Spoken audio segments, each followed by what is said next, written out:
5 минути се на земја и после тоа станувам горе, ама тоа горе, мислам, као размрдување, дали ќе биде нели у теретана, ако си, дали ќе биде точак или трака или нешто. Тука само се заменува со некои вежби, може да го направиме, а нема ни некоја потреба, така да сеедно, како сакате.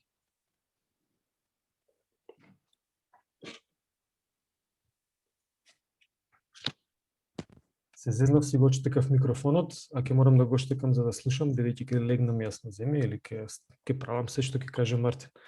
Така да слободно имате опција да си направите пин видео, за да може да го гледате човекот кој што зборува постојано и да може да... Еве, јас ќе направам стоп шер, да, тоа морам да го направам. И сега пин видео, има мислам пин видео, окей. Јас морам да исклучам микрофон. А немам микрофон на десктопа. Можеме? Ајде. Значи си легнуваме сите на земја, ја ќе се свртам у страна, да можеме да гледате. Почнуваме со откривање задник или англиски кажано glute bridge. Работиме 20 подкревања, стегам горе задник, значи активираме дел од задњата ложа, ректори, глутеуси, бицепс феморис, листови.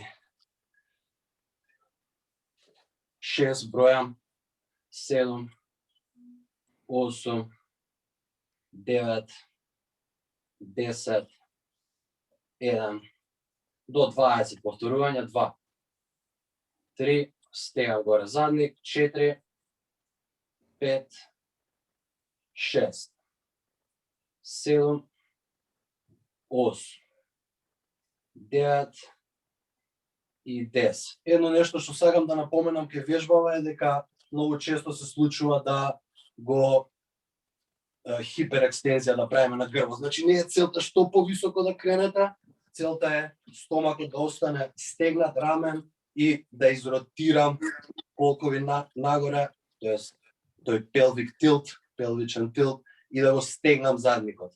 Бидејќи сега ќе држиме во оваа позиција и ќе продолжиме од изометрично да движиме во марширање. Нога по нога, полека, као што ја кревам едната нога, го стегам задникот на ногата што останува доле.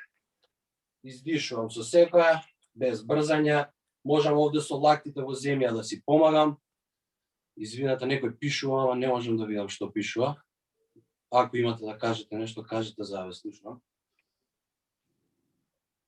10 работиме тука, веќе сме на 5, 5, 6, 6, 7, 7, 8, 8, 9, 9 и 10, 10.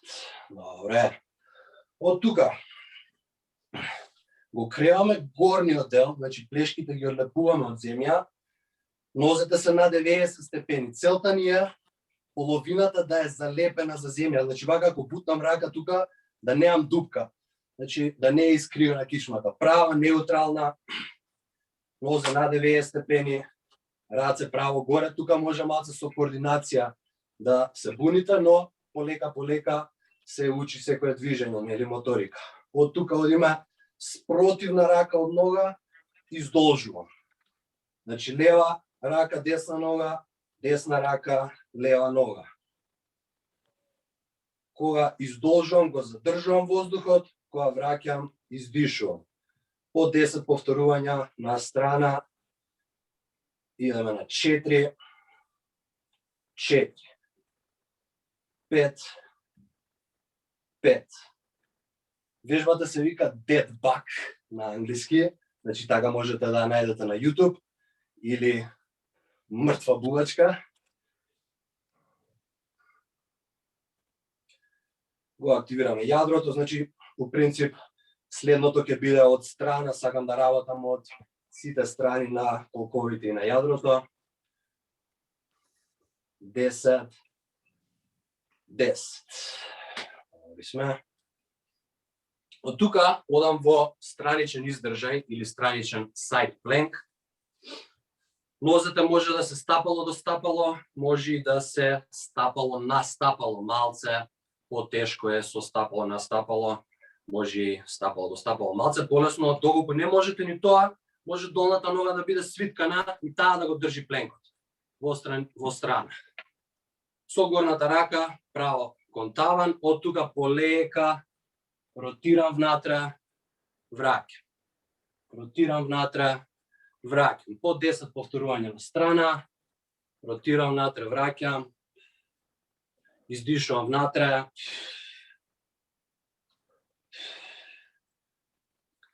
Седум. Лактот треба да биде директно под линија на рамо, значи да не биде понапред или поназад, колкови во линија и држам. Сега малце ќе ви свртам грб, значи вртиме друга страна тука одма. Не би требало да ви свртам грб, ќе се свртам вака. Значи од тука друга страна, 10 повторувања, пак секој своја варијанта, колку можеш, дали на колено, дали стапало до стапало, дали стапало на стапало, ако има некој може и со нога горе. Значи варијации има колку сакате, едно загревање може дури да биде и мал тренинг за некој, зависи на кој ниво сте. 10-10. Од тука одиме на сите 4.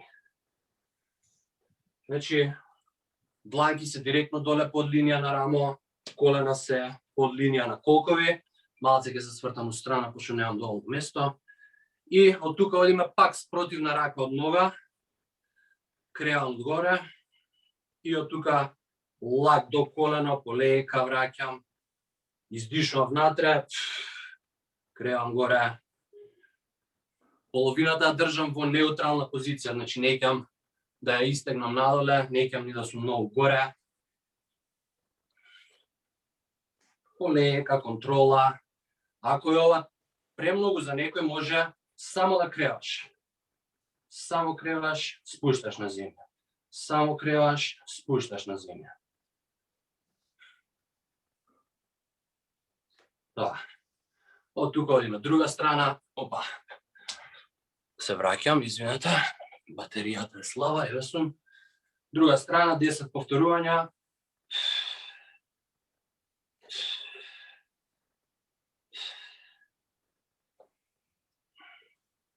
Пет, 6, фокус на грб, на задник, на јадро.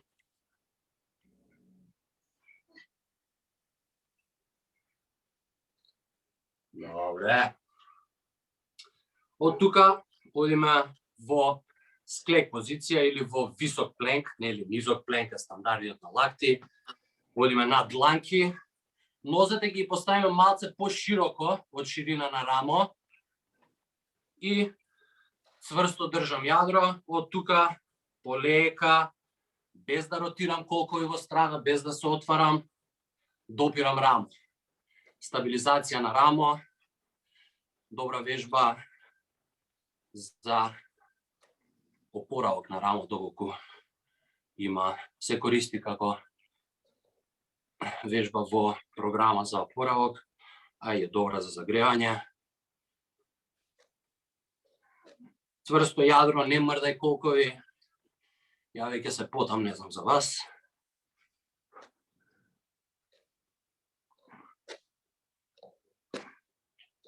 Добри сме.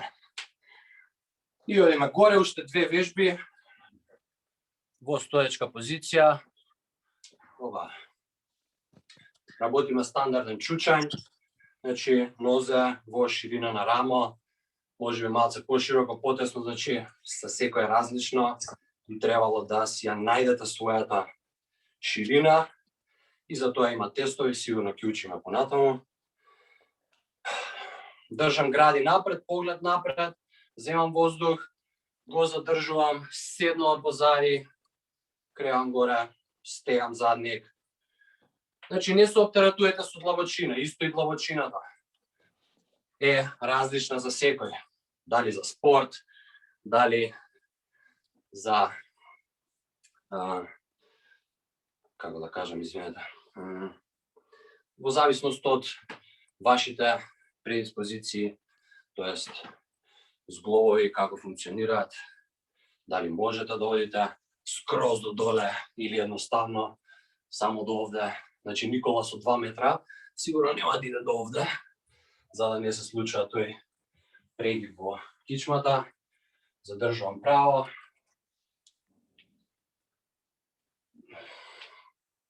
И последна од овој основен дел на загревање што го користам е баланс и проприоцепција на телото во простор, да знаеме каде се наоѓаме. Најубаво за да не изгубите баланс, вие да се фокусирате со погледот во една точка и од тука полека допирам доле, исправам горе. Може раце да движите као да трчаме. Ако ве пуни, може да бидат наполовина, може да бидат и доле, да допираат двете. Не се ослонувајте тука на раце, цела тежина да биде на ногата. 10 повторувања. 6, 7, 8. Активирате ги прстите на стапалата, таму ви е балансот. Притискај убаво со палците, со малите прсти. Идеме друга. Значи се фокусираме да го оптеретиме колко. Значи таму ја ставаме тежината, допирам доле и исправам полека. Допирам доле и исправам полека. Пак ќе кажам, фокусирај се со поглед во една точка, малце полесно, бидејќи визуелната игра многу менува. Значи оваа позиција може да прогресирате само со менување на погледот.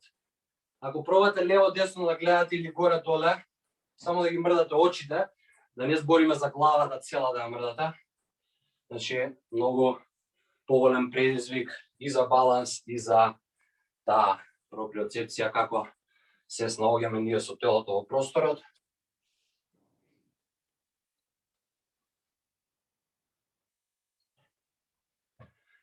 И тоа би било тоа. Значи од тука почнуваме со некои кардио елементи као jumping jack, трчање уместо и така натаму и така натаму.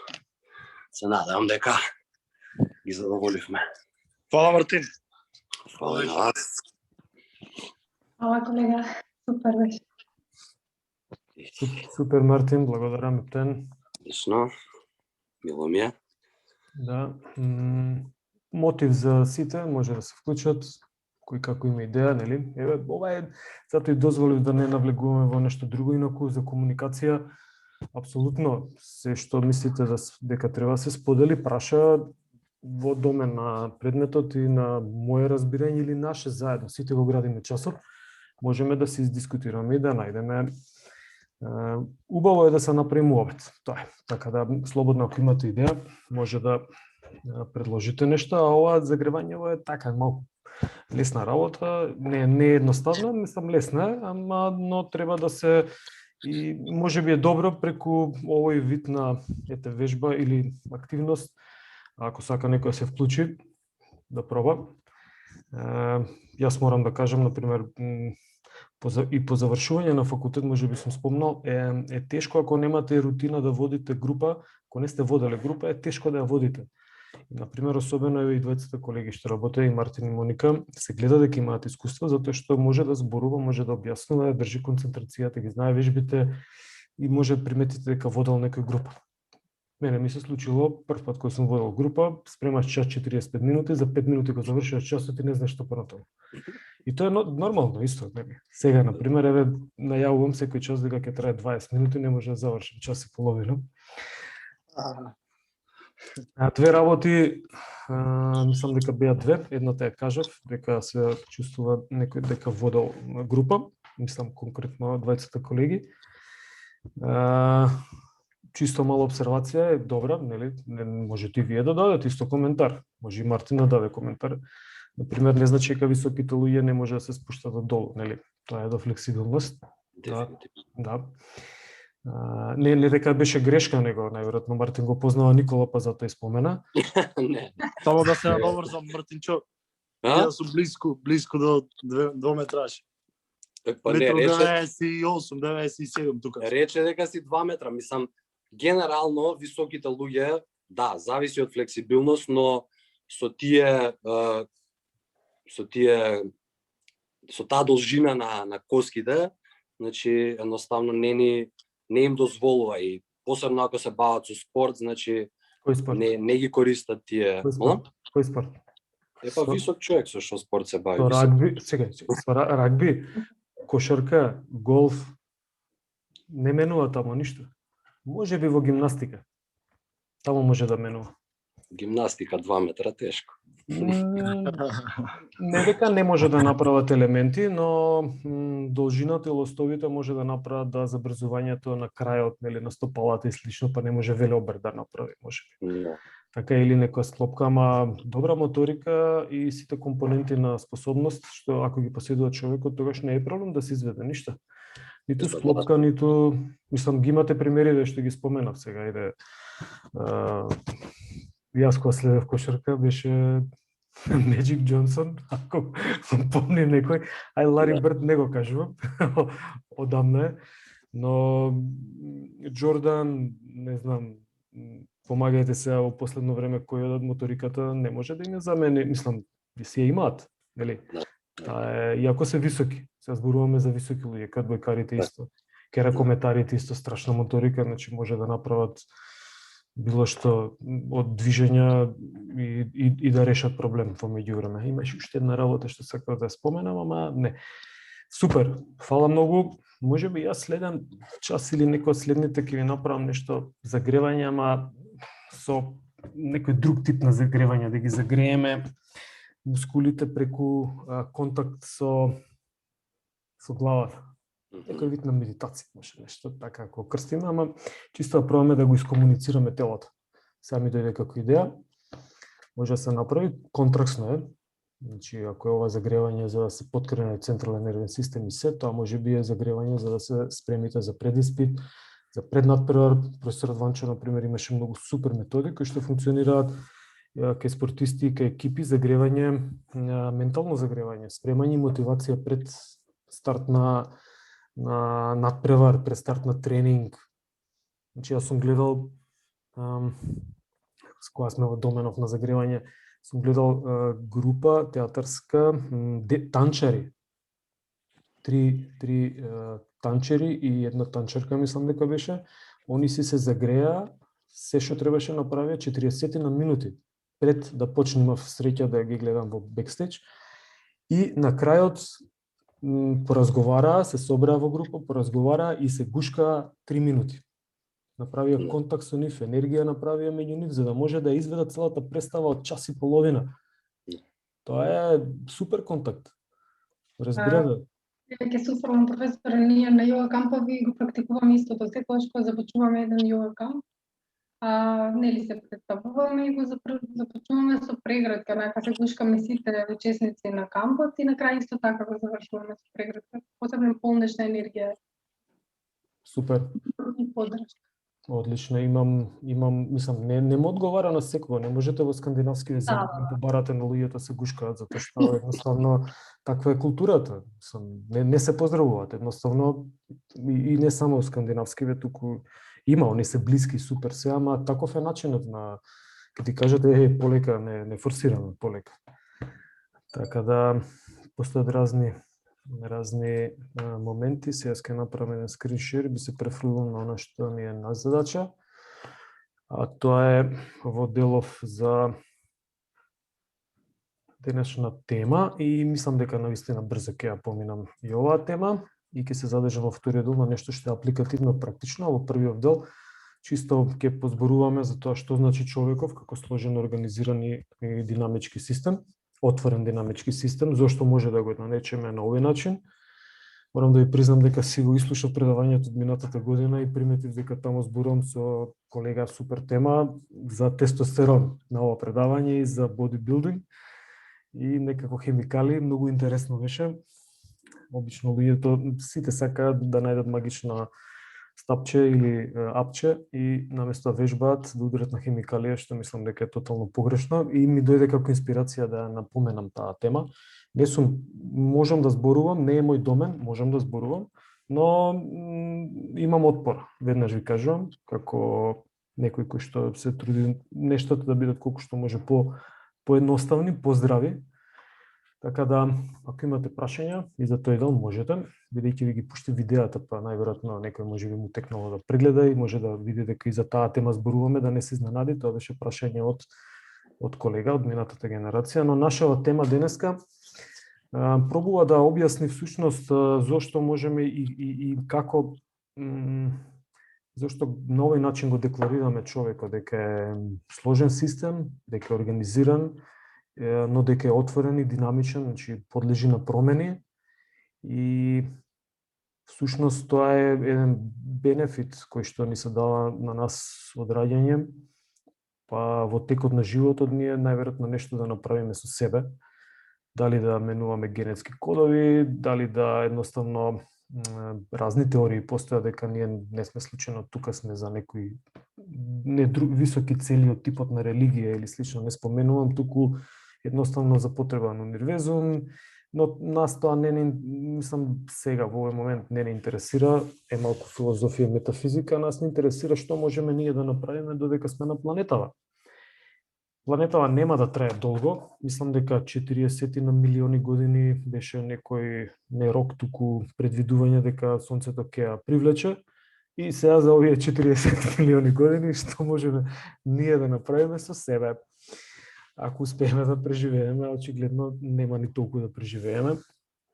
Но кога зборуваме дека човекот, како може да го разгледуваме човекот, тогаш во овие неколку 7 работи што се набројани, не се само 7, ама се издвоени можеби како најбитни, пробуваме да го цепкаме на некој начин човекот и за да можеме да го истражиме. Тоа ви исто како имате една тетрадка и сега вие знаете дека е тоа тетрадка, ама дај да видиме што има внатре во тетрадката. Да видам дали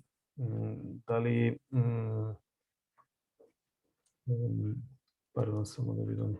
Да видам дали во тетрадката од што е составена, дали има сите листови се исти и слични. Сега ние пробуваме да го цепкаме човекот на различни моменти. Па ете првото нешто вели дека се морфолошки карактеристики, само да видам што оди да. Првото вели дека се морфолошки карактеристики на телото. И што значи тоа? Тоа значи морфологија, димензионалност или градба на тело. Па ние зборуваме за лонгитудинални вредности, например должински вредности, висина, ширина и слично. Зборуваме за трансверзалност, длабочина, зависи во која оска, нели?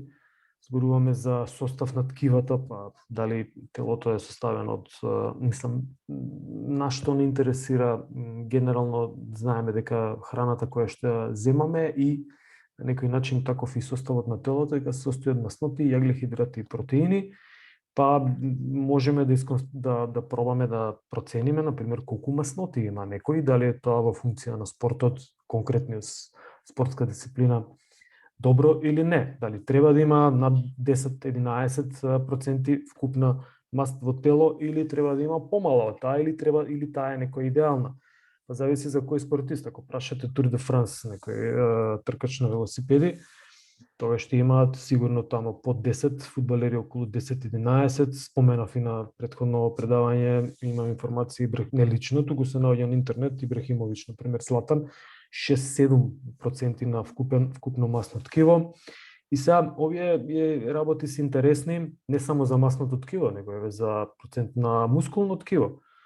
Постои еден постулат дека отприлика 55% од вкупниот состав на телото би требало да биде во мускулно ткиво за да може еден спортист да покажува врни резултати. Тоа е на база на значи пост истражување всушност проверувале кеврвните спортисти колкава е процентот на масно ткиво и сватиле дека е отприлика тука негде средна вредност околу 55 и затоа се вели дека е добро. Инаку не е предвидување, најверојатно со некои регресиски анализи може и тоа да се предвиди колку треба да биде за одреден спорт, но не навлегуваме во тие моменти, чисто да ете кога зборувам за морфологија, ќе учите по спортска медицина, разни методи и тестови како да се процени составот на телото преку антропометриски мерки за подкожно масно ткиво, за волумен, обем на тело и слично, но постојат и апаратури,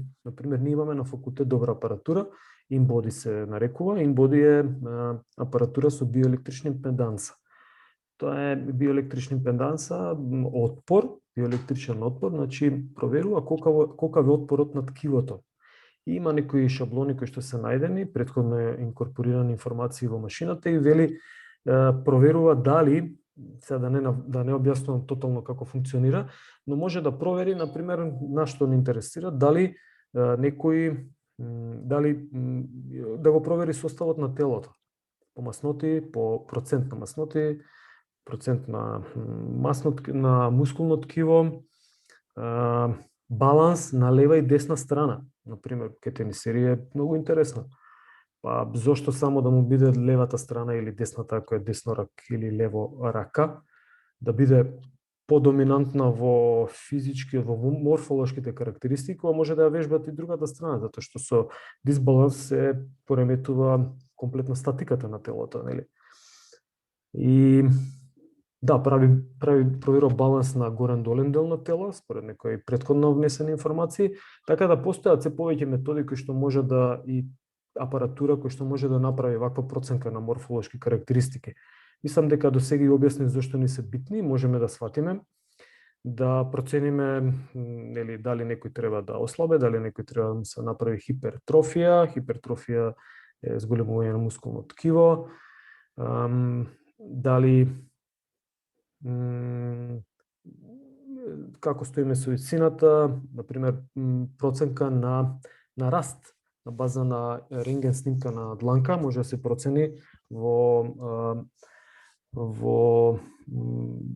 на база на проценка на коските и нивната старост може да се процени преку или развој преку рентген снимка, да се процени дали и колку може да напредува во висина некое детенце, па да се направи некоја естимација доколку е потребно, но вообичаено сега не мора да значи дека е пресудна висината за некој спорт, но генерално нели некаде треба да има висина за да може да има доминација, но доколку постојат и други квалитети, тогаш може да тие квалитети да предоминираат, па едноставно да нели да се занемари фактот дека некој не е висок, а успева да прави да успева да биде успешен всушност во тој спорт. Во меѓувреме го бркам името на атлетичарот на 200 метри, Джереми Воринер, мислам дека беше. Ако некој има или знае за како зборувам, нека помогне, мислам дека Джереми Воринер беше, трчеше се очила 200 и 400 метри. 400 сигурно трчеше, за 200 не сум сигурен. Не беше од Јамајка, беше од Америка, мислам. Немаше квадрицепс како што имаат сите други, не наликуваше воопшто на кратко пругаш, значи на некој што трча брзо. Освои, мислам дека на Олимпијада се надпреваруваше, светски првенства и слично. Сакам да кажам, неговата морфологија не беше типична, туку беше атипична за спортист од тој спорт. Значи за човек од тој спорт. Но тој имаше резултати, покажуваше на неколку години беше присутен и после тоа барем ја немам информација за него. Така да не е секогаш пресудна морфологијата, но тоа се екстреми. Па велиме дека на база на, особено во овие дисциплини, на база на морфологијата на телото пробуваат да постигнат резултати. Сега теориите за однесување на човек велат дека например нема потреба да работите брзина, ќе доека моторички способности под број 3, нема потреба да работите брзина кај фудбалери, конкретно ќе ги земам како пример, Затоа што брзината и е генетски детерминирана и многу тешко се модифицира, но можете да работите на брз пренос на топка. Па на тој начин ќе нели компензирате. Што значи постојат разни методи за да се компензира едното со другото. Некогаш е пресудно, некогаш нели може да се компензира. Кога зборуваме за подброј 2 функционални способности, генерално способностите моторички може да се поделат на така некои координацијски и функционални, овде се издвоени на некој начин и тука зборуваме за тие механизми аеробни, анаеробни, ги споменав минатиот пат за енергетски механизми, па некои од нив се подобруваат, може да се тренираат, може конкретен тренинг да направите за анаеробни механизми, таму спомнав интервален тренинг. Но поентата е дека пробуваме на овој начин да го разгледуваме човекот и неговите капацитети. Третото за нас е интересно, ќе имаме 5, 6, 7 предавања таму и уште 2-3 мислам дека ви пуштив како линк од колегите кои што присуствуваа минатата година, поискусни колеги наши. И кога зборуваме за моторичките способности, зборуваме, нас не се интересни, зборуваме за способности кои што го допираат физикусот и како да го кажам, човековото однесување на моторички план, значи можностите на човекот да прикажат некои внатрешни квалитети кои што минатиот пат исто ги спомнав на предавање, дека се некоја латентна димензија, додека не се, сега ве потсетувам, латентна се дека не се прикажат, манифестна се кога ќе се прикажат, но ние зборуваме за некои 7 вида на моторички способности, сила, брзина, издржливост, доаѓа после координација, флексибилност, прецизност, рамнотежа, тие се. Значи, сега повторно се враќам на денешната тема, дека пробуваме да го цепкаме човекот и на овој начин, па да видиме какви му се морфолошки карактеристики, како стои со аеробни карактеристики, како стои со издржливост. Сега веќе 3 момента опфативме од овие точки што ги споменав. Од број 4 вели когнитивни способности. Тоа се врзани и ги чите по психологија когнитивни и конативни, 4 и 5, малку повеќе. И се однесува на интелектуални способности, нели? Перцепција, процесирање, меморија, антиципација, предвидување на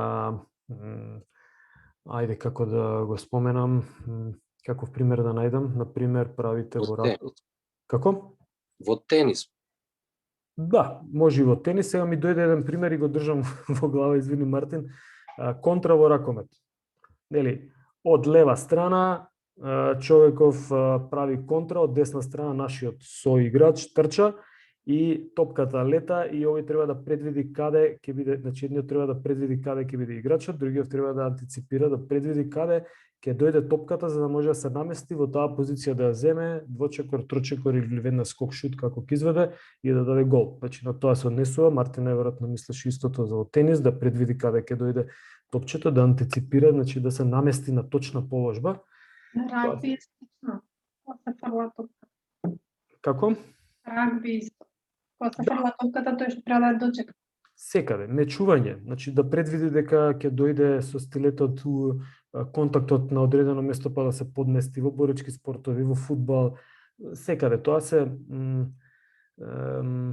значи тоа е некоја, мислам, сега зборуваме за моторичка интелигенција и тоа ќе го учите во психологија, не сакам јас да навлегувам, нема потреба.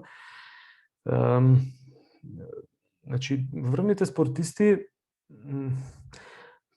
сега бака кога ќе зборувате особено со луѓе кои што на пример поминуваат подлого време индивидуални спортови, поминуваат подлого време на припреми, на пример, јас сум зборувал со сноубордери и 2 месеца во Канада, човек не гледам, цело време скијаш, не се дружи со никого и знаеш кога ќе дојде во контакт со луѓе може да личи на некој хајлендер, на горштак без контакт со цивилизација, мислам не дека нема контакт, ама на некој начин нели оддалеченост и може да кажеме нели глупава е на некој начин споредбава, не е примерна многу, но дека не очекувате дека има некои високи интелектуални способности, но не може спортист да нема врвен интелектуални капацитети високи, големи, затоа што едноставно така толку е забрзан спортот што ова е нормална работа, значи мора да се баш тоа како што каже да се компензира,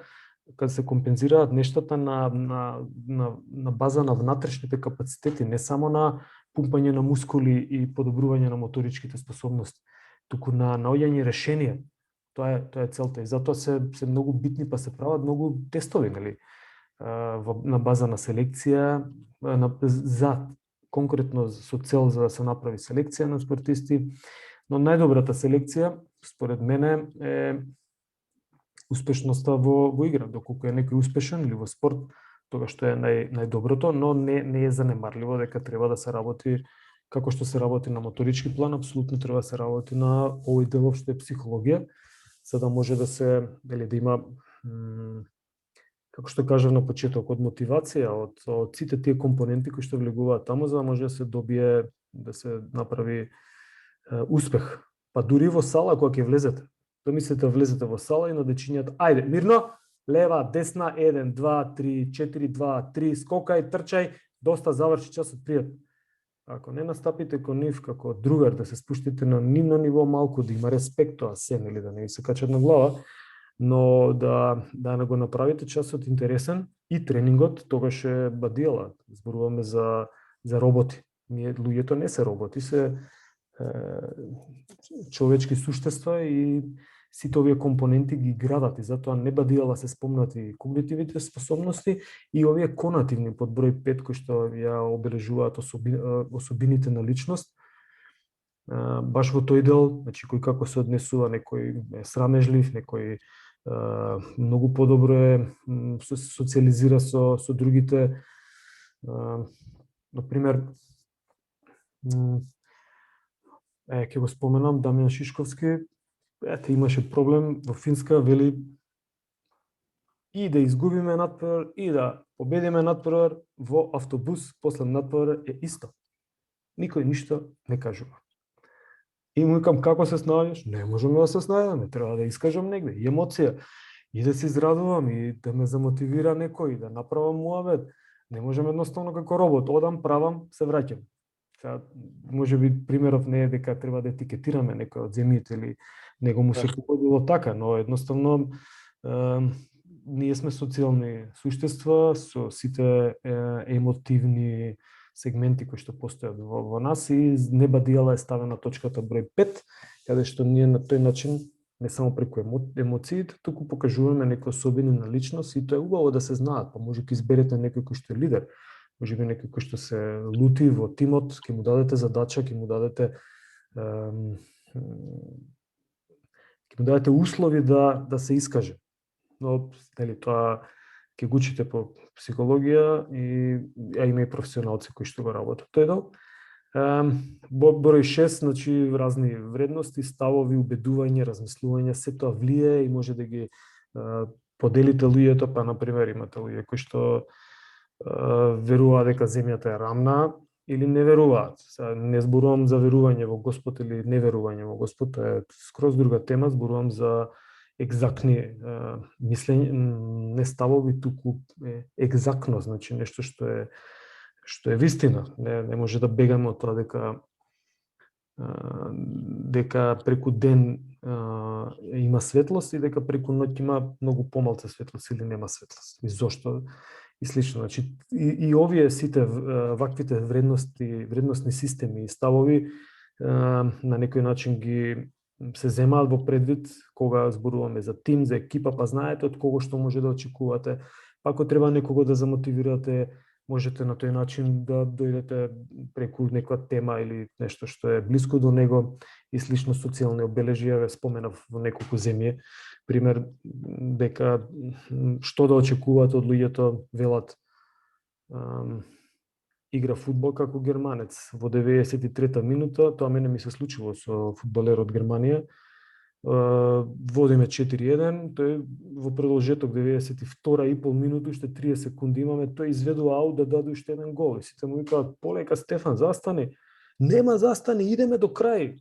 Разбирате, тоа се некои такви социолошки, еден пример, не дека е најдобар можеби, ама кој што покажува и за човекот што да очекувате од него. Нели, дечиња кои што сакаат да вежбаат, дечиња кои што не сакаат да вежбаат на физичко. Зошто? Тоа е наша задача за да можеме како професори по физичко да достапиме, да им го да им овозможиме да бидат физички активни. Многу едноставно, болен сум, родителот да каже болен сум, чекај, стоп, дај со родителот да видиме полека, па знаете ли дека е, значи, даете ли дека е здраво, дека има потреба, не е бадијала. Мислам, има и такви примери, јас сум кога сум учел, не знам, сега не можем да кажем. На час по антропомоторика, да, се случувало. Најверојатно колегите ги мрзело да вежба, немам друг изговор. И може да не вежба, може, следите настава, окей, седат на клупа, следат настава и првиот час седат двајца, вториот час седат четворица, третиот час седат 7 луѓе, четвртиот час не седи никој на клупа затоа што сите си одат надвор. И петиот час веќе сите вежбаат. Сватија дека нели, не е поентата да вежбаме, поентата е да го поминете низ целото часот за да може да запомните, инаку не ми требате да седите, овде седете си дома. И така натаму. Овие некои социјалешки обележја пробав да ги доловам преку примерчиња. Нема да навлегувам, но целта е дека овие работи што се наброени тука и не само овие, дозволуваат да можеме да кажеме дека човекот е сложен систем. Но иако е сложен, тој е отворен, значи може е динамичен, може да се менува. Отворено е кон средината, ќе видиме како кон тренинг сега конкретно. И најбитно е дека е организиран.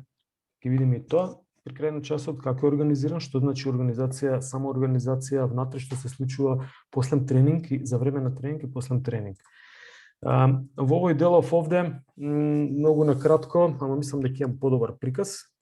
Да, значи што пробува средината да направи врз нас, дека средината пробува да влијае врз нас, врз телото и нели умот, што пробува телото да направи, пробува да влијае, и од друга страна има фидбек, тоа ги споменавме тие работи.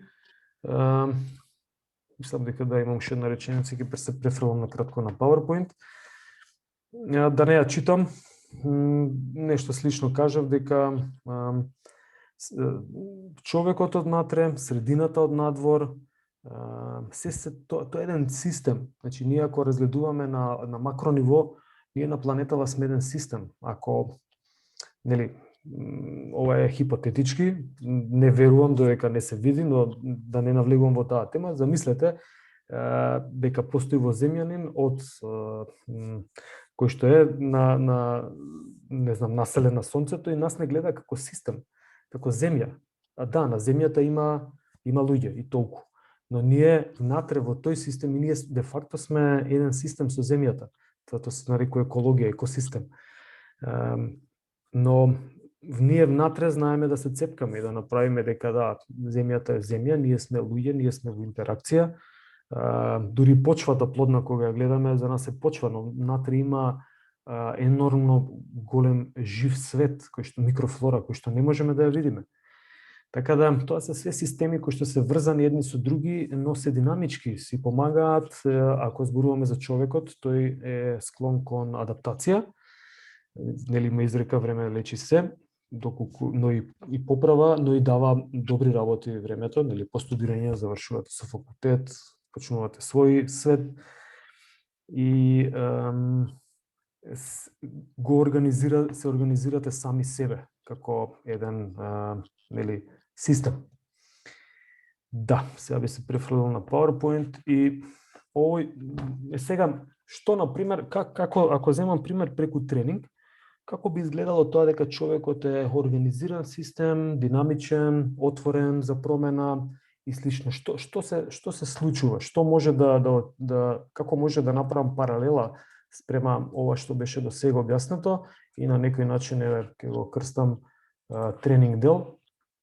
Што значи тренингот за нас и како ние може да го разгледуваме тренингот. Ај ќе пробам малку да намалам. Супер. Треба за овој дел табла, најверојатно ќе треба да искористам. Оваа линија која што ја гледате од грешка. Оваа линија која што ја гледате на црвената линија, всушност е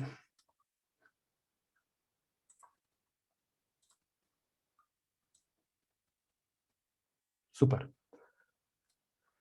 И ја ќе почнам од сината линија. Сината линија вели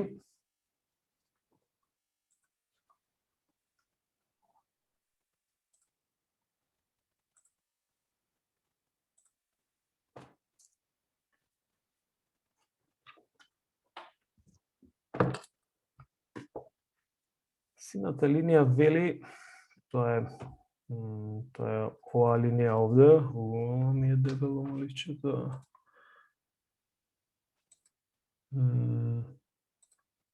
Да. Синава линија овде кажува, значи круг, овој круг тука, значи објаснува дека ние имаме ова е делот кога јас зборувам сега во контекст на тренинг. Ова е делот кога не тренираме, кога спиеме, јадеме, одиме на кафе, се дружиме, најверојатно како студенти тоа е нели нормален ваш дел, некој работи, пробува да одржува фамилија и слично, некој има фамилија од нас, од сите присутни, мислам, своји деца, можеби нема, можеби има, да не навлегувам, но тоа е еден под наводници ставено некој нормален свет, нормален живот и некоја комфортна зона. Че ние сме сигурни во таа зона, обучени сме, знаеме што треба да правиме, доручкуваме, поедуваме, имаме ручек, тоалет одржуваме и слично, одиме се шетаме, социализираме, тоа е комфортна зона. И тука сме сигурни. Во оваа зона сме, значи сме сигурни на некој начин. Но Еден нормален живот. Да, што е нормално не може да дефинираме, за некој е нормално едно, за некој е нормално друго, нели? Некој каже ова е ненормален, не пие кафе, пример.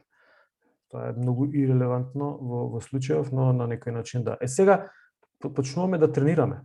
И сега ние сме во оваа зона. Значи тука овој круг, оваа зона комплетно каде што се зелените линии. И што пробуваме да направиме тука, значи ние сега на овој начин го малтретираме телото. Ние сме во некој не сме веќе во комфортна зона. Тешко ни е. Значи пробуваме да го издржиме тренингот. И се додека сме во овој круг тука, значи се додека сме во овој круг, тогаш ние сме безбедни. Пробаме ли да излеземе наваму, тогаш се случува ова што се случува. Ова е можеби многу и лошо направено, но сакам да ви кажам дека во оваа зона е на некој начин овертренинг зона, која што може да направи и многу проблеми. И сега што значи тоа? Тоа значи дека секој тренинг треба да биде нели адаптиран добро, не смее да биде голем, обемен, преинтензивен и слично, но да се вратам назад. Нас не интересира овој дел од тренингот. Значи овој дел од зоната кој што ни вели дека или ајде него ќе го избришам целото, кој што ни вели дека ние сме склони, всушност можеме да се адаптираме на промени на побарување од надвор. Можеме да се динамичен систем сме, сакаме да тренираме, пример сме одлучиле, и се што се случува за време на тренинг, се случува дека ние пробуваме да го адаптираме на себе си, нашиот систем, за нешто следно што ќе дојде. Или, ајде да не филозофирам, одиме на следно, дали има некој прашање во однос на ова? Дали е јасно што се случува со нормалното живење на некој начин и не дека тренингот е ненормален, туку екстра побарување има, затоа е тешко луѓето некогаш да се одвојат од седентарен начин на живот па да тргнат да тренираат. Но после модерен период ќе сконтаат дека е тоа окей, но доколку почнат навистина како што треба. Ако зададете преголем тренинг или интензитет, тогаш системот, она претходно што го зборувавме, тој е динамичен, тој пробува да се организира, но ќе има поголем отпор ќе се направи отколку што ќе успее да се изорганизира како што ние очекуваме. Сега тренингот е еден вид на Тренингот е еден вид на малтретирање на телото, А на пример имаме, че не знам дали не може да се пишува. Океј. Па имаме најверојатно со маусот ќе може да видите. Ова е денот на тренинг, значи од левата страна наваму. Тоа е делот на тренинг, каде што ние пробуваме да го измалтретираме телото, ние пробуваме да му зададеме интензитет, висок напор, да му зададеме тренинг. Која линија ќе одбереме, зависи од ова што ќе го видиме на крај. Но може да биде многу напорно, тоа е црвената линија, значи преголем тренинг и преголем интензитет, може да биде жолтата линија која што нешто средно, може да биде зелена линија која што е нешто ниско, вели, или недоволено. Овде ќе видиме зошто. Че ова сега ги декларираме како линии на замор. Сега, во опоравокот, што пробува да направи телото? Телото, бидејќи овде е малтретирано, ние сме излегле од зоната на комфорт, ние претпоставуваме на база на претходно искуство од тренинзи, од луѓе и се, значи не доаѓа тренингот од нас, од мене, од вас, туку доаѓа од искуство, дека доколку некој крева камење подолго време ќе добие некоја морфологија на рамениците, нели? Или доколку некој трча или оди подолго време ќе добие некоја издржливост, па ќе може да очекуваме од него да оди. Понатаму со наука се докажуваат овие работи, но ние кога го задаваме тренингот, значи задаваме, излегуваме од таа комфортна зона и телото е на некој начин под наводници малтретирано. Мускулите особено, но и централниот нервен систем исто така.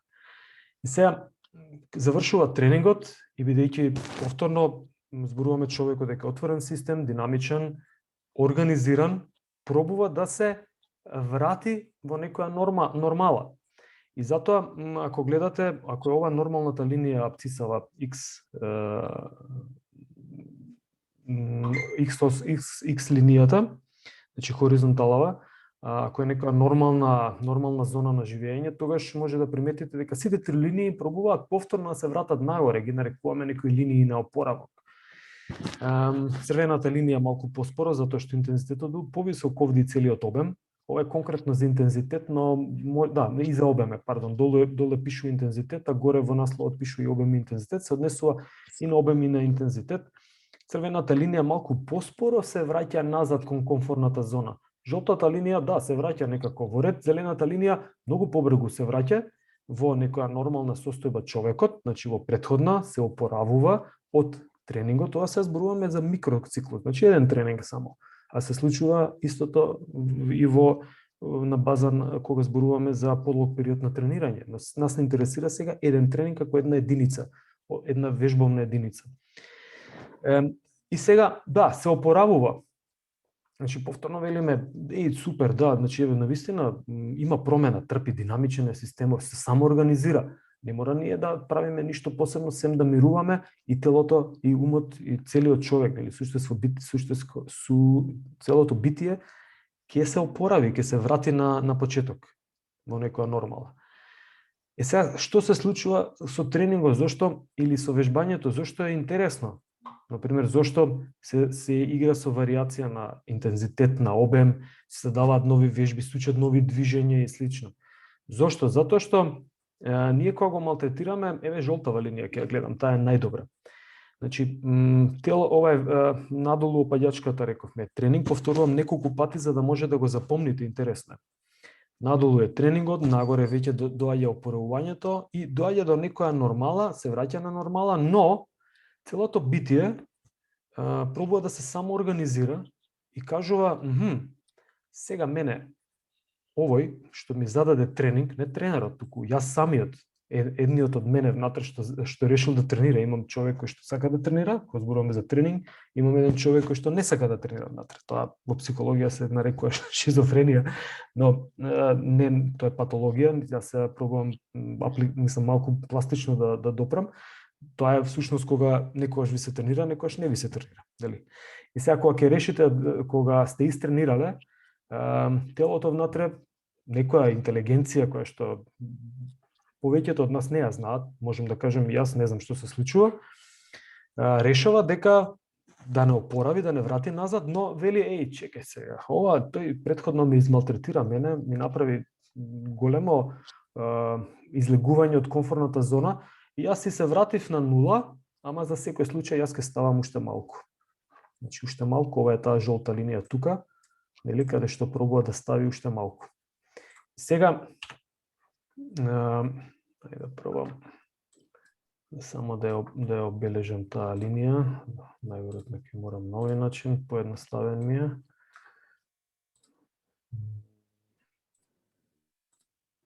Супер. Вака ќе го шетам целото. Сега, ако може да приметите, овој опоравокот овде, значи ова поле тука, следи како резултат на тренингот. Значи тренинг, опаѓање на капацитетите, потребен е опоравок и телото пробува да компензира. Човекот пробува да компензира. И тоа се нарекува фаза на компензација. Но, кога ќе помине оваа точка овде, или кога ќе дојде до нормала, телото и човекот, повторно кажам тело, но мислам на човекот, прави еден вид на суперкомпензација. Значи, компензира и суперкомпензира. Ова суперкомпензира всушност е тој ефект од тренингот кој што се јавува. Значи, ние скоро и после секој тренинг, скоро и за било што кога зборуваме, не сме истите. Значи, ние не сме истите да седиме, во наредната секунда веќе не сме истите. Но особено после тренинг кога зборуваме или вежбање, кедечење, тогаш по тренингот уште еднаш компензира и суперкомпензира. Овој термин суперкомпензација ќе го најдете многу често и тоа е тренинг ефект се нарекува и се користи во терминологија, се користи во трудови, се користи во книги. Да не се, мислам, најверојатно го знаете како термин, но ја морам да го објаснам што значи тоа. И е во контекст на оваа тема дека човекот е организиран динамичен систем, отворен за промени. Значи таа промена кај што човекот е отворен е всушност оваа промена да може да го истрпи напорот, да може да се опорави и да може да се врати назад. Примери можете и сами да веќе да добиете информација за примери, но прв што ми доаѓа пример е раст на мускулно ткиво. Ние првин ги нарушуваме протеинските врски, правиме некој катаболизам, телото пробува да направи анаболизам, значи да ги изгради повторно протеинските врски, но и повторно да стави нешто екстра. И тоа е ефектот како всушност растат мускулите кај бодибилдерите, затоа што се прави некоја физиолошка нормална суперкомпензација кај мускулното ткиво и оно компензира. Прави мускулен раст или се нарекува хипертрофија или мислам дека споменав кај вас на час исто зголемена трофија исхранетост, значи зголемена исхранетост. Троши организмот и тоа е како машина која што добива поголем обем и она бара повеќе гориво. На овој начин истото, се кинат протеинските врски, се создаваат, но и се ресоздаваат нови врски и мускулот расте сега тука, дали ќе биде саркоплазматска хипертрофија или миофибриларна, ќе зборуваме понатаму. Но во секој случај, еден пример. Втор пример ви е, ако биде за издржливост, значи некогаш некој или некоја не можеле да истрчаат 5 километри, но со време на тренинг, кој што не е еден тренинг, туку повеќе тренинзи, повеќе пати малтретирање, повеќе пати опоравување и суперкомпензација во периодот на одмор. Значи и ова е одмор. Одморот е овој. Ако го гледаме на овој начин, тогаш оптеретувањето може да биде во период од 1 до 2 часа, 3 часа, некогаш, зависи за кои активности, во планинарење и велосипедизам и такви триатлон активности е многу повеќе, но опоравувањето е во 24 минус 3 часа. Значи 21 час имате опоравување. Гледате, ова е се тренинг. Значи не е тренингот само да направите тренинг и после тоа да одите на работа или да бидете повторно активни. Не треба одмор. На телото, на умот му треба одмор. Тоа е се дел од тренингот. Да не споменувам исхраната. Значи таа е исто битна како дел од целиот систем на тренинг, кога ќе се каже. Значи не е само битно јас тука да направам малтретирање, приметувате постојано зборувам малтретирање, е убаво да го сватите на тој начин, но вие, кон клиентите нема да го кажете малтретирање, тука го кажете тренинг, но вие треба да знаете со што се соочува човекот, дека тоа за нив може да биде голем напор. Некојаш тренери знаат да претераат и сега ќе зборувам за што значи тоа претерување. А останатиот дел од тренингот е всушност опоравокот. опоравокот и таа суперкомпензација. Ова е период од 24 часа, 48 часа некогаш. За некоја способност е една недела. Брзина, например, не се препорачува да се работи повеќе од еднаш неделно, некогаш можете 2 пати неделно да направите, но не повеќе од еднаш неделно е некој оптимум. Некој се прави еднаш во 2 недели тренинг за брзина. Значи во следниот период се прават некои други тренинзи, но и е некој опоравувачки период за брзината. Гледате колку време е потребно за да се опорави телото и да направи првин опоравок, а после да направи суперкомпензација. И сега што се случува со линиите? Жолтата линија е оптимумот и може да приметите дека ако тренингот е планиран како што треба, тогаш имаме супер опоравок и имаме добра суперкомпензација. И спремен е за следното,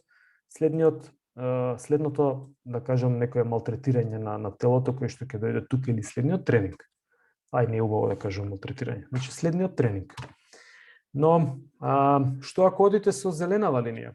Значи да, сме направиле тренинг, ама ние не знаеме како е, но човеков нема некој голем ефект, не се подобрува нешто, лесно му било на тренинг, не му интересно, па треба да позборуваме, да видиме, или за целата екипа, можеби треба да се зголеми интензитетот и оптоварувањето. Ова е веќе треба да ги имате информациите што ќе следат и од антропомоторика и од другите предмети, за да знаете го поставите тренингот. И не е ништо сложено, едноставно е прво учење, после со искуство се добива.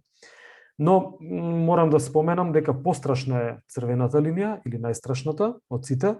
Со овие две нема да сгрешите многу. Со жолтата ќе имате ефект и ќе бидете успешен тренер, професор и слично. Со зелената можеби нема да бидете успешен, со црвената дефинитивно нема да бидете успешен или успешна. Зошто? Затоа што ако не го испланирате добро интензитетот и оптоварувањето, значи не алудирам дека треба да биде секој тренинг масажа, нели?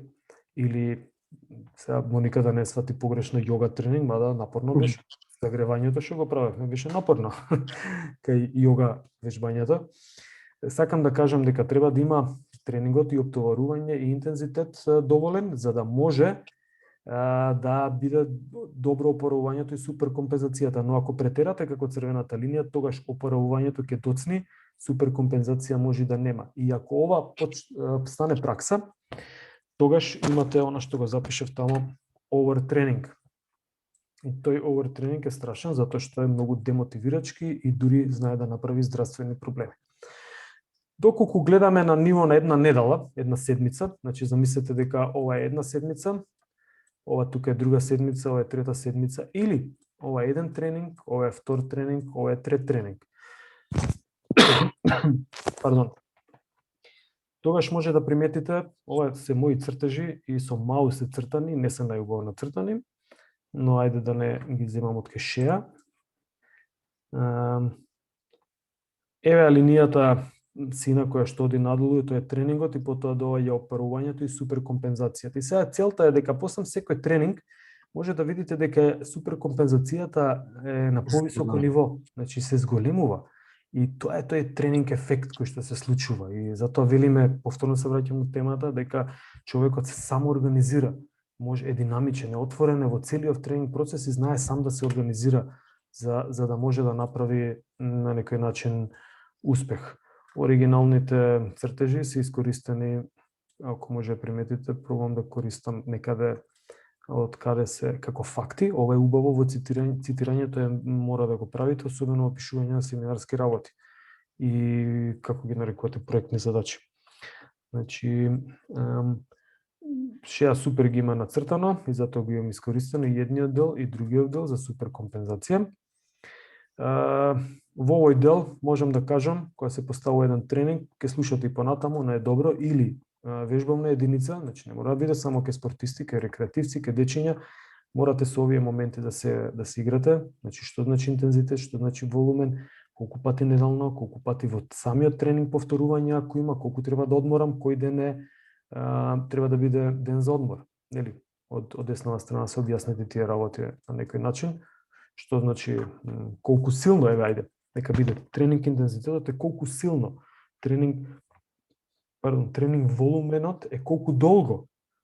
За овие две работи се некогаш, не некогаш, него најчесто се право пропорционални. Значи, ако интензитетот е висок, обемот не може да биде висок, мора да биде низок, понизок.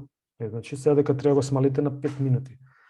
Иако делува абстрактно вака, но ќе ги допреме сите моменти, значи колку може да трае еден тренинг за издржливост, за сила, број на вежби и слично. Сега само ги задавам како информација за размислување, убаво е. Може ќе дојдат некои прашања.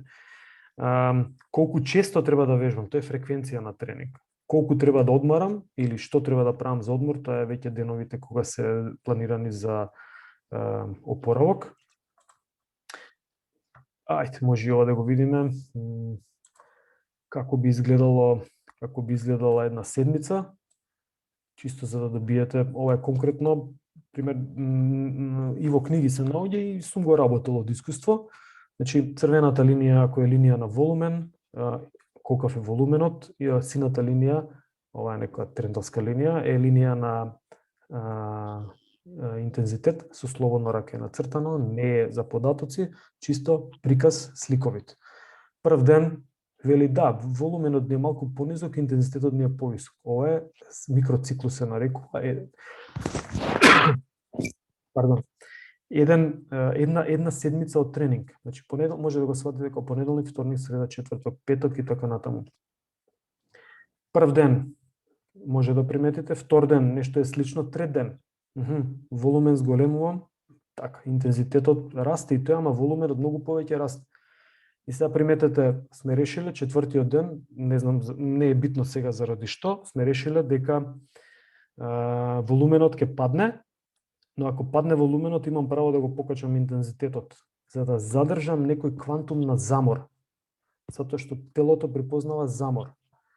И телото и умот се опоравува после заморот. Ако ја спуштите и сината линија долу, тогаш може да се случи да нема доволен интензитет, да нема доволен замор од тренингот. Сега не е битно само да ги заморите луѓето, битно е да знаете како да ги заморите. И колку, нели, ова зборуваме за колку многу да се заморат. Петиот ден сме спуштиле и интензитет и волумен, ама гледате, тука е некаде како првиот ден, вториот, не, овде имаме ке третиот и ке четвртиот ден имаме малку осцилација со нешто. Петиот ден сме спуштиле, сега ми е јасно кога го гледам графиконот зашто сум го направил ова вака, затоа што шестиот ден сум имал планинарска тура која што е цел да има 8 часа планинарење. Тоа е надпреварот, тоа е фудбалскиот надпревар, одбикарскиот, кошаркарскиот, тоа е трката на квалификации, тоа е, значи тука е надпреварот. Пример, ставене во сабота, може да биде во понеделник, може да биде во недела. Приметувате за време на надпреварот или најбитниот дел од седмицата, што се случува и каков е интензитетот и волуменот. Тие може да не бидат волкави, но не може да не бидат волкави кај фудбалски надпревар, може да бидат кај планинарење, па сме решиле дека денеска не чини денот и не сме излегле во планина од безбедносни причини. Може би се откажали надпреварот по фудбал или по кошарка заради X причини, но доколку се е како што треба, тогаш најчесто обемот и интензитетот се на овој начин распространети. И сега што е следниот ден, после најголемиот, најбитниот ден во неделата, пример. Може да приметите, тоа е ден за опоравок. Тука и обемот и интензитетот се ниски, ништо, спие човекот, одмара, лежи, оди на кафе, може мал стречинг да направи, некој йога тренинг може да направи, масажа, да, супер. Не значи дека ова е најправилното, ова е избрано како еден пример, затоа што така барала ситуацијата. Можете да имате, например, еве 2 дена тренинг на следново. Сличен пристап, интензитет и волумен, еве ги двата дена. Ајде. За волумен и интензитет само да разјасним, ако може, волумен ќе биде на пример за вежби од теретана ќе биде бројот на репетиции, да речеме, а интензитет ќе биде килажата или? Интензитет може да биде килажата, а волуменот може да биде дури колку часа проведувате во теретана, ама не гледање по другите како вежбаат, него вежбање ефективно. Да. Значи И бројот на вежби. Точно, број на вежби, број на репетиции, сега не можам да ви кажам точно број на репетиции, затоа што ако работите за максимална сила, тогаш работите со многу помал број на репетиции. Точно, 1 до 3 или нешто слично. И ако тоа го броите во споредба со репетициите кај тренинг за издржливост, тогаш ќе биде многу малце, ама вие всушност интензитетот сте го дигнале многу високо. Јасно, јасно. Фала. Да. Супер прашање, да. Така да, некогаш имате турнири кои што се играат, например, тенис, се игра секој ден на турнир. Приметувате Гранд Слемови имаат преку еден ден пауза кога ќе дојдат финали, ние осмина финале, четвртфинали, инаку претходно играат скоро секој ден. Помладите тенисери кои не се на Гранд Слемови, по 2 меча на ден се игра. Точно, апсолутно. Тука како да го планираме целиот тој систем, освен да очекуваме дека да, можеби нема да се заморат доволно и очекуваме дека вториот меч можеби нема да го изиграат подобро. И сега ќе кажат не треба многу издржливост во тенис. Апсолутно не е точно. Од мое искуство, ќе споменам Гора Србљак, ние успевавме со покачување на издржливоста да он ги добива, иако беше тогаш малку низок и слично, да ги добива во трети сет. Зошто? Затоа што имаше капацитет, другите ќе се испукаат, он во трети сет ги добива со 6-0, 6-2 и слично. Или точно ова што го спомна колегата, да може да ги издржи сите надпревари кои што се во тек. Така да тогаш микроциклусот се менува. Но ова не може од едно предавање или од еден тренинг да го почувствувате. Ова е повеќе се добива од книга како основи информации, но со проба, и секогаш треба да внимавате, ако се вратам на она првата изгледа дека ги исклучив. Ај тука ќе дојдам. Секогаш треба да внимавате да внимавате на овој дел, значи на средната линија, жолтата што беше ке нас. Таа да пробате да ја бркате. Ова другото може да се случи, другото пак ќе почувствувате дека клиентот е заморен. Тој може да е заморен затоа што едноставно вечерта решил или спортистот решил да оди на роден ден. Или дека треба со девојката, со дечкото да се види и не заспал. Или не посветил доволен период на спиење, на одмор. Па едноставно следниот ден е проблем. И сега тука не навлегувам методски, тоа дали е добро за спортист, дали не е добро, апсолутно не навлегувам во тој дел, но јас ќе се вратам уште на овој дел. Морам да споменам, јас моментално си играм, инаку не е нова апаратура, например квалитет на спиење, поларовите часовници, можеби и другиве Garmin Suunto имаат, проверуваат на база на срцева фреквенција колкав е квалитетот на спиење. Може да ви кажат дали сте добро опоравени во спиење, не за тренинг, или не. Но Polar имаат еден исто метод, не метод, тест кој што се нарекува Optimizer, и он ја брка вариабилноста на срцевата фреквенција во 5 минути лежење и стоење. Овој тест се нарекува ортостатска проба, ќе го учите во спортска медицина со професорот Ванчо Попетровски, каде што пробува да ја најде вариабилитетот на срцевата фреквенција од лежење во стоење и на тој начин да направи оценка, и софтверот на Polar е супер, го имам тестирано, супер функционира и дава оценки од 1 до 10, и најчесто оценките од 1 до 3 се тука негде добри, натаму веќе вели дека вегетативниот систем е заморен, не смее да има тренинг.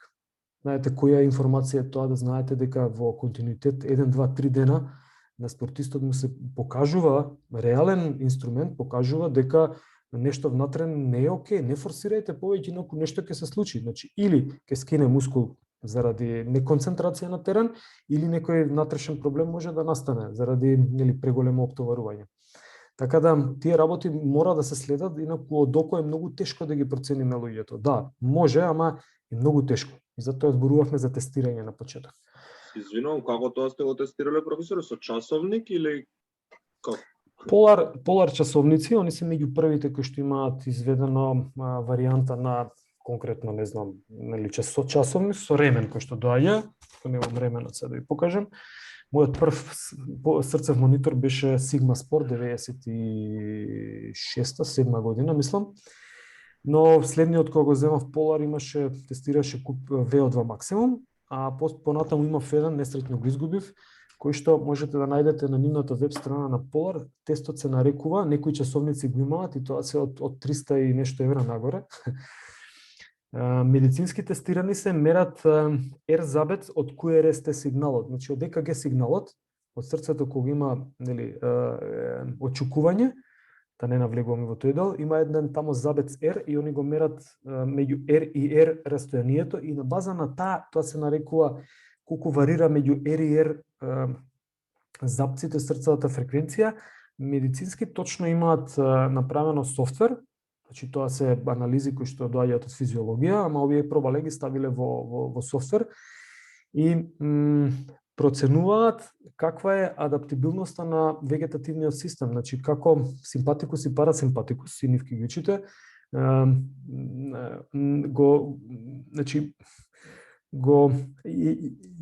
ја прават динамиката или како реагираат на едноставно лежење први, тука проверува, па после востанување ќе го учите тестот. Не сакам ја да го зборувам затоа што ќе имате за таа тема часови, еден или два сигурно, да не одземам од другите колеги, нели, информации, но Polar тестот се нарекува Optimizer и кај некои часовници можете да го најдете и он проценува тренинг ефект. Тоа е едниот метод и за него морате да имате лента која што се става ремен, која што се става околу градите, затоа што тогаш мониторот ја мониторира срцевата фреквенција на база на електричните импулси кои што дајаат, кои што го активираат срцевиот мускул. Но има и друга опција која што преку ноќ може да тестира, се нарекува, не знам ако може да видите, значи на задната страна на часовникот веќе има некои LED диоди кои што пробуваат да го фатат пулсот на... Така се гледа? Ме гледате или не? Што ја не се гледа? Да, се гледа. Да. Пробуваат да го фатат пулсот, тоа е пулс е веќе пулс е како флуидот, како крвта како флуид, всушност прави пресија врз најчесто се вените затоа што они се површински и на тој начин повторно ја проценува срцевата фреквенција во една минута. Ние тоа го правевме, мислам, преку нели пипање на каротидната артерија или пипање на допирање, палпација на што беше тука сулкус радиалис, мислам, на радиусот и може да нели да допреме таа вена и тогаш чувствуваме очукување. Сега часовникот преку овие сензори кои што ги има внатре, од задната страна, пробува да ја повторно улови фреквенцијата, но не толку прецизно. Но може да направи некоја естимација, не е точна, ја го тестирам веќе 3-4 недели, не е многу точна, но прилично интересно покажува кога сум заспал, која е фазата на REM. Многу интересна, тоа е Rapid Eye Movement фаза. Во таа фаза всушност се случува опаровувањето на телото и колку временски во процент е поминато во таа фаза. И се пазете, овие сите информации, вие кога ги дадете на спортисти во сериозен клуб, они ги мониторираат 24 часа и после може да ги извадите во Excel, може да ги извадите во статистички пакет, во било што и да направите анализа на целиот тим како он се опоравува или на човекот посебно. И ако поставите некоја маркација во обичен Excel, може да ви јави ова не е окей. Значи, или да ги следите, Polar имаат свој софтвер кој што може да ги следат во колку тамо, мислам дека до 30 или до 50 клиенти и може да ги следите постојано со тоа што доволно е клиентите само да направат синхронизација од часовникот кон телефонот. Телефонот е врзан на интернет и директно на веб страна која што е под лозинка, вие можете како тренер да ја преконтролирате и да ги имате во база луѓето што правеле, дали, какви според срцевата фреквенција. Тоа ќе каже некој дека е чипирање, следење, мислам тоа не е чипирање, следење, тоа е едноставно добро за спортистите и секој би требало да го прави за да може да добие фидбек, затоа што ние не знаеме, особено помладите спортисти не знаат колку е доволно да спие, не знаат колку вода треба да пие. Зборуваме исто и за дечињата. Некојаш ќе се залетаат дечиња, па не знаат да застанат и после тоа се нервозни, всушност тие се изморени, тие се гладни и ние како наставници би требало да кажеме стоп.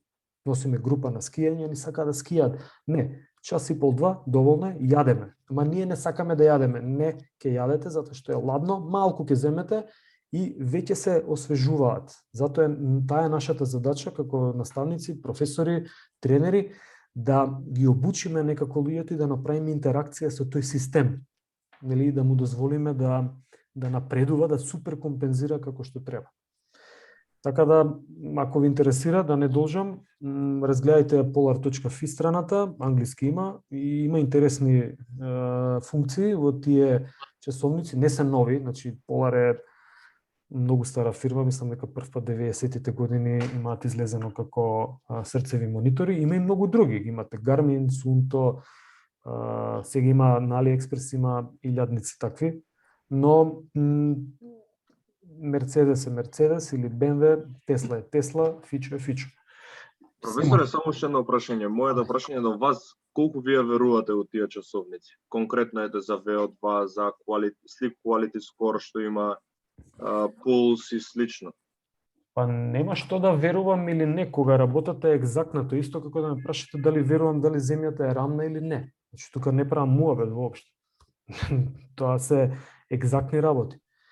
Sleep quality, квалитетот на спиење споменав, не сум го работам периодов, на мене го тестирам. Покажува некои работи кои што пробувам субјективно да ги видам, ама тоа е еден испитаник, значи јас. Но Polar го има работено на многу испитаници. Сега VO2 го имам тестирано точно и покажува исти резултати како Cooper и Shuttle Run. На мала група испитаници, ама статистички за мала група испитаници направена анализа и вели дека е исто. И тоа го велат и Polar. Значи ја не треба да веруваме, едноставно побарајте истражување на интернет, библиотека што се нарекува интернет, Google Scholar или било што, или ResearchGate, и ќе најдете истражувања кои што прават компарација на теренските тестови, а теренските тестови исто не биле најбитни. Најбитни се оние, ако зборуваме за VO2. Најинтересен и најбитен тест, најкруцијален е Дагласова вреќа, издишување на CO2. Значи на тој начин, на некој начин директно се проценува колкава е кислородната потрошувачка. Па на база на тој тест е направен теренски тест, фил тест. Па сега на база на овие два теста направен е тест на база на варијација на срцева фреквенција. Има едно книгиче, Assessment, ако успеете да го најдете, тамо многу добро објаснува за варијацијата на срцевата фреквенција.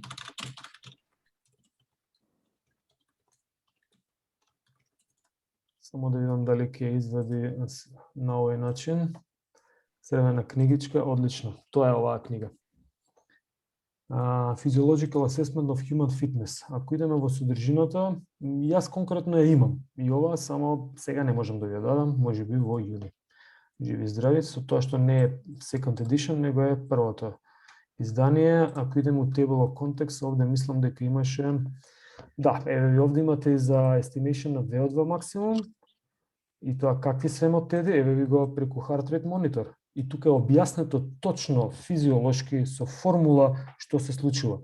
Еве ви heart rate variability, значи исто како функционира во овој дел. Супер. Ова е за aerobic power. Само да видам дали го има и уште нешто.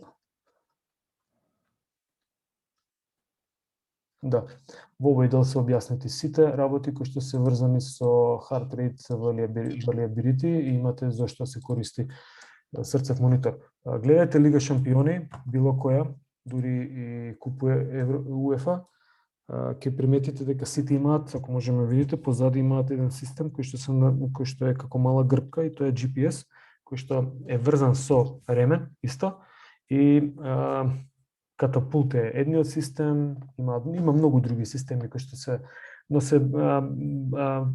базираат на GPS уред и на уред на срцева фреквенција. И на тој начин дури Polar го има истото.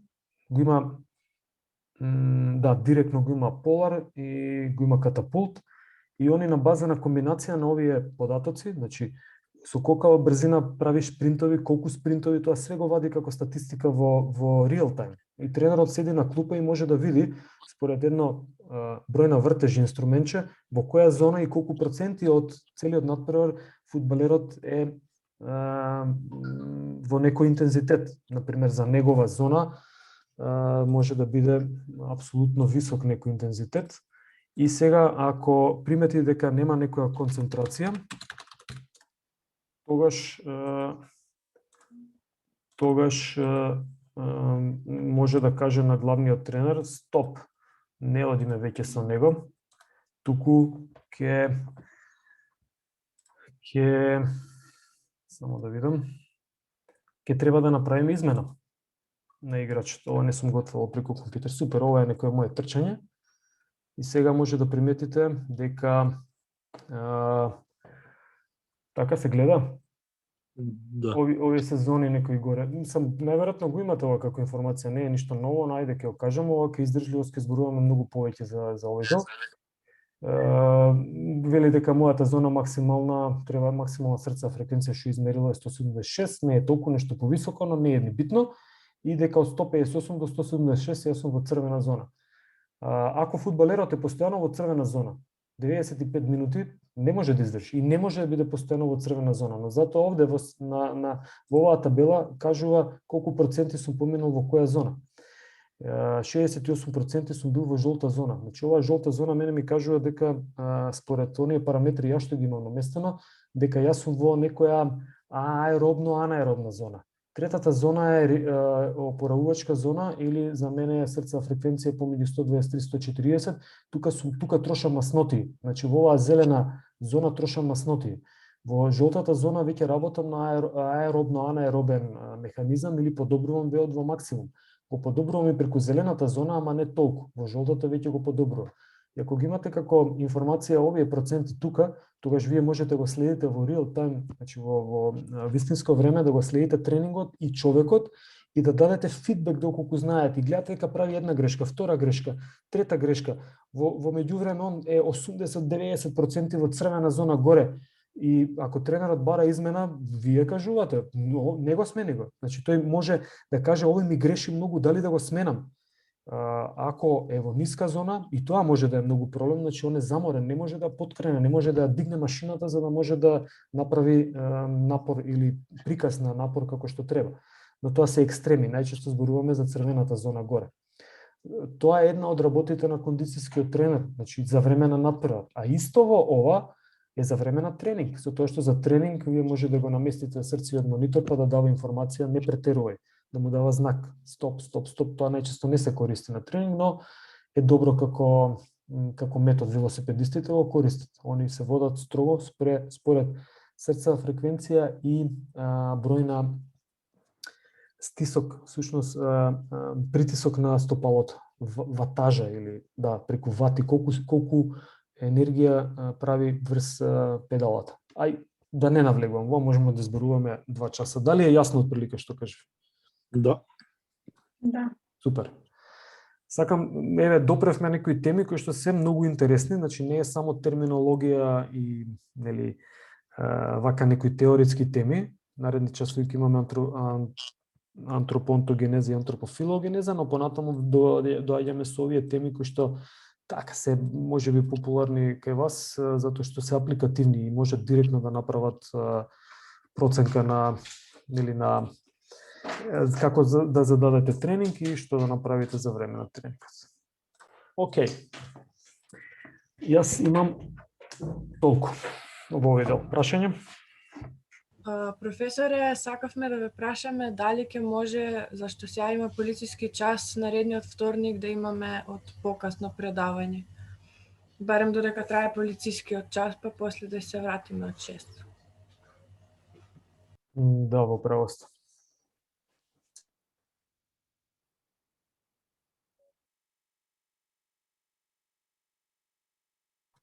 Ке смислиме нешто, од колку подоцна?